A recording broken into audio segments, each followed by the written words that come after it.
Swim me down to the bottom of the lake, till your blood runs cold, stay for no man's sake. Dusty water hazy in my eyes, tangled weeds of muddy lies, and a life to take. Another man down, been skinned alive, but across your heart that the next won't die. She'll bathe right here in the morning light, till the ripples swell and make the tide feel right. Born in Birmingham. Yes. Off to Clonakilty in Exactly. Southern Ireland, Yeah. London, Cambridge. How does such a minstrel-esque lifestyle? I was born in Birmingham in the Midlands, and then when I was 11, my dad is Irish, so he got a job in West Cork, and we all relocated to the south of Ireland. That's And kind of a sea change, isn't It it? was literally so... For an 11-year-old. Exactly. Big change, urban to very, very rural. And little Clonakilty hasn't changed very much in the last few years. But yeah, I love growing up there. But then when I got to 18, I decided to head to London and, pursue music and drama. Do you think if you'd stayed in Birmingham, you'd have ended up doing what you do now? Do you know, I don't. I really So don't you wouldn't think have had that. those influences, When would you? when I moved to Ireland, I was almost sort of really, I felt like I really didn't fit in, and it took me a while to really appreciate the beauty of living in the countryside and how quiet it is, everyone knowing everyone, and the music scene is quite insular. And there weren't that many opportunities for young people, and so I think in a way it kind of made me more ruthless in a school where, drama, for example, isn't even a subject in Ireland when I was growing up, so it made me You've done more... a lot of theatre work, haven't you? Yeah, and so I really wanted to train and go to drama school, and so we basically set up our own sort of after-school group. I got involved in the local drama groups, and it kind of, when the opportunities aren't there, you kind of have to create them yourself. So in a way, I look back and I think, even though I didn't start making music in Birmingham, in a big city, or in London, I think actually it made me more hungry to kind of get opportunities. Yeah. So did you learn guitar and stuff? Did you learn instruments when you were in Ireland? I Is that when did, you- yeah. So and I think as well, I went to a school that was very much, girls played hockey and the boys played rugby, and so I was very much into poetry and reading, and I spent a lot of time in the library, just writing poems and things, and I loved singing in my bedroom, and then I decided to learn guitar basically to start putting the poems to music, Okay, and to yeah. kind of be able to play the songs that I was liking by other artists.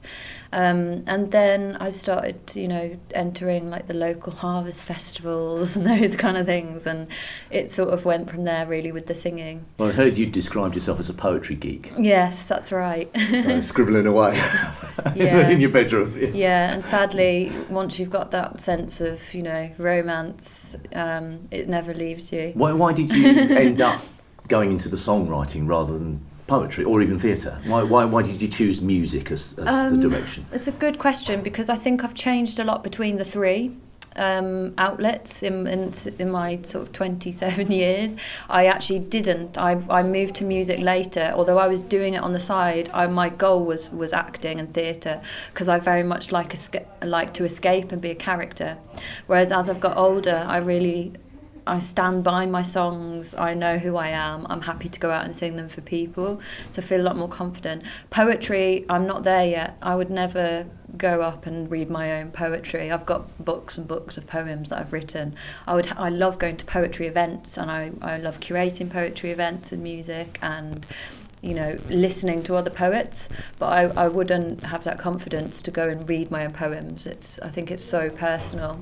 Not that songs aren't, but it's just, it's just maybe in 10 years' time. Yeah. I guess in a way, yes, you can. It's not hiding behind it, but using the music, you're expressing yourself in a different way, aren't you? There's something for people to latch onto with music that even if they don't really agree with or even take into account what you're saying, that you don't have with poetry, where you're really kind of enforcing your thoughts, perspectives and feelings onto a listening audience, and they can't just kind of sit back and enjoy the beat or the rhythm or the melody. Yeah, absolutely. They're literally confronted with ideas. So it's kind of more invasive as an art. art form, I think. I suppose there's an intensity to poetry, perhaps. Yeah, that's right. That music doesn't necessarily always give, because you can hide behind a good chorus. I don't Yeah. hide, Yes. But you can, and we know in the folk scene, and that everyone loves a good sing-along chorus, refrain. So, yeah, it's not gonna get the masses going. But I mean, I love poetry. I don't care how awkward it gets. I absolutely love it. So, maybe in the future. And I always really listen to the lyrics of songs anyway when I go to gigs. I'm not just sitting back and zoning out. I'm really listening to what the poetry of the lyrics that people have written. Now, your debut album, Siren Serenade, I think it's been described as crossing the gentle seas between folk and country. and I've listened to it, and it's a lovely album. And thank you. I heard lots of different things in there, and I'm not a dyed-in-the-wool folkie, but I could hear traditional English song. There's elements of sea shanties I could hear, and but Blackberry Lane is a country song to my ears. Yeah. Was it a deliberate choice to straddle that line between, say, folk and country? It was actually. For my first album, I really wanted to just kind of give not a best of, but I sort of couldn't make a firm decision as to where I wanted to sit in the soundscape, because I was just starting out on the journey. And so Siren Serenade is very much a wide spectrum of everything that I love, which broadly encapsulates folk, country, Americana, roots, Irish traditional music, and also bits and pieces of soul, singer-songwriter, and even pop, because that's what I listened to growing up. And so those influences are there, and I didn't want to pick one thing and do a whole album of traditional songs or a whole album of Americana.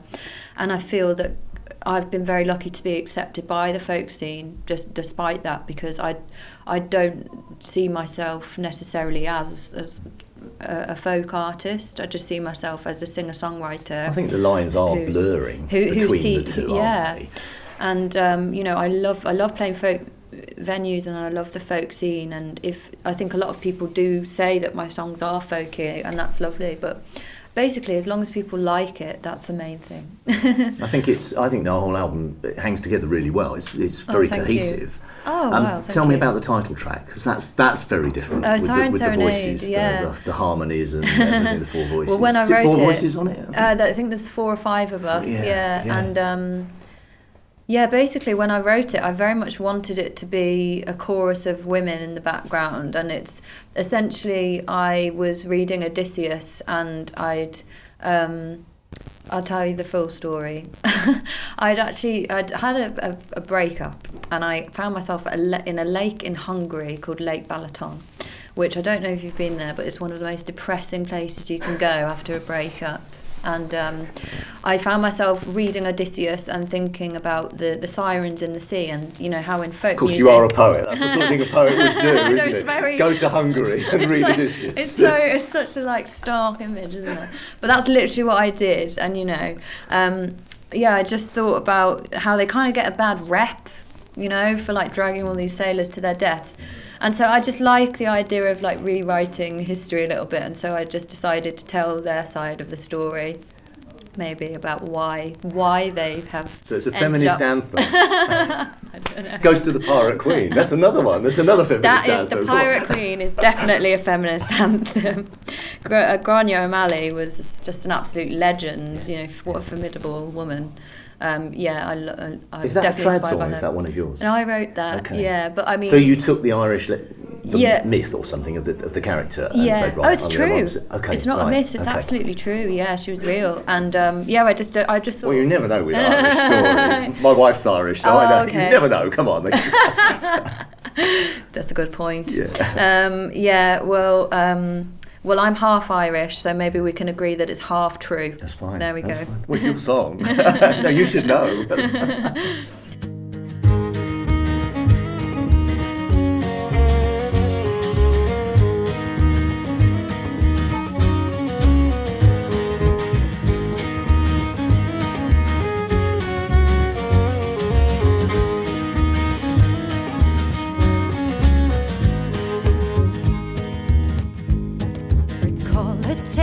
With regret for her heart, she still lingers on the shore yet. I saw her once, never can forget. 'Twas the ghost of Grace O'Malley.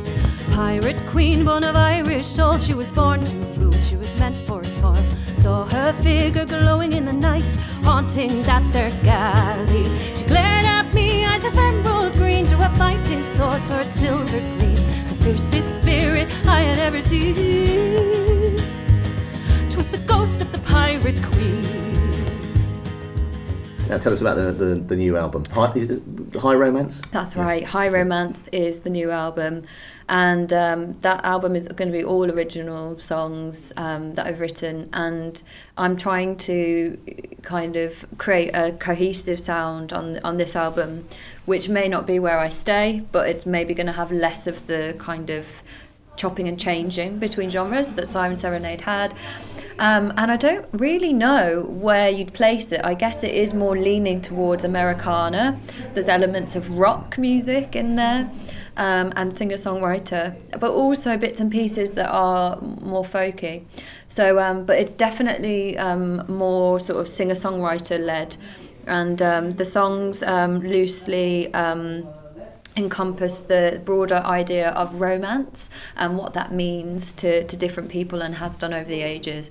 So as I've mentioned, I'm a poetry geek, and I used to read a lot of John Keats, and he wrote a poem called When I Have Fears. You worked at the museum, I believe. I did, yeah. Museum, I worked at Keats House Museum, and that poem has a line which says, when I look upon the night's starred face and see huge cloudy symbols of a high romance, and think that I may never again live to trace there. So it's sort of basically saying that, you know, you have to kind of hold on to what's good in life, and when you think that things, you might not be able to do what you do for a long time, it's kind of overwhelming and makes it even more pressing that you do. So that was his idea of romance, and he obviously wrote a lot of love poems as well. But then over the ages, people have thought of romance as kind of idealism, searching for a utopia, escaping the norm. Yeah, romantic ideal. Romantic ideals. So, you know, there are a couple of love songs on the album, but there's also stories about people who, you know, there's a song about a woman who she works in a desk job, and she wants to be a circus performer. So at night she just kind of like has this fantasy where she's just doing circus tricks at home and drinking gin. So it's just very random. And then there's songs about, you know, the movement of people, the environment, technology, trying to be romantic and communicate in the modern age of social media, Twitter, etc. I was going to say, how do you now? I mean, it's almost essential that an artist does all this now. It's absolutely essential. And you know what? I'm so old-fashioned, and I really, really wish that I didn't have to exist on an entirely different orb of social media. But you do have to let people know when you're playing, you do have to let them know about your new music, and people engage and they want to know what you're doing. So I think you do have a responsibility to do it. Having said that, the sad thing about it, which everyone will say, is, you know, there is a loss of touch for the real communication between people, and also the real sense that, you know, we're all having to kind of portray ourselves as being consistently successful all of the time, which is a lot of pressure for any artist or indeed any individual, because we all know that behind the scenes of these Facebook walls, if you knock them down, that's just not the reality of anyone's life. Everyone's just seeing a highlight reel of our tours and our, you know, and then you know that you've come here to Oxford Quaker Meeting House and we're getting changed in loose. You know, it's not a glamorous touring. You know, it's all marvellous, but I think it's. But it's good as well that you're still out here playing live, you and a lot of other artists. Oh, yeah. You know, and that people are coming to see you. Oh, it's amazing. You know, it won't be the numbers that are going to sit and watch Strictly tonight or whatever, but it's.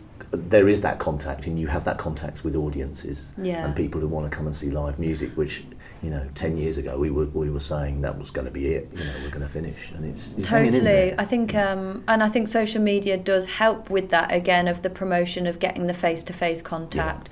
But I hope that people continue to support, you know, local live music, and I think that's another reason why it just wouldn't be right to kind of leave the social media scene altogether, because again, like you say, that's another way that people find out about these gigs like tonight's show, and are able to connect with people. Well, thank you very much for your time. I'm going to ask you one last question. Sure. And I'm guessing I'm right here. So you were in Hamlet, a touring production of Hamlet. So the front of Siren Serenade, that's Ophelia, isn't it? Yeah. You're Ophelia. Yeah. Yeah, oh good. That's all right. My English literature. Well done. No one's got that 30 without me years saying. ago. Yeah. Well, my wife said it could be the Lady of Shalott, but I went, nah. When I saw you'd been in the touring production of Hamlet, I thought, that's got to be Ophelia. Yeah. So I had to ask you. I was a drunken Irish Ophelia in Hamlet, so they wanted someone that could play guitar and sing bawdy Victorian songs. So I just loved it, yeah. The bard would have approved. I hope so. I'm certain, yeah. Emily, thank you so much. Thank you for your time. Thank you. It's my pleasure. Don't listen to her sing or you're hers to take. Another man down, been skinned alive. But across your heart that the next won't die. She'll bathe right here in the morning light till the ripples swell and make the tide feel right.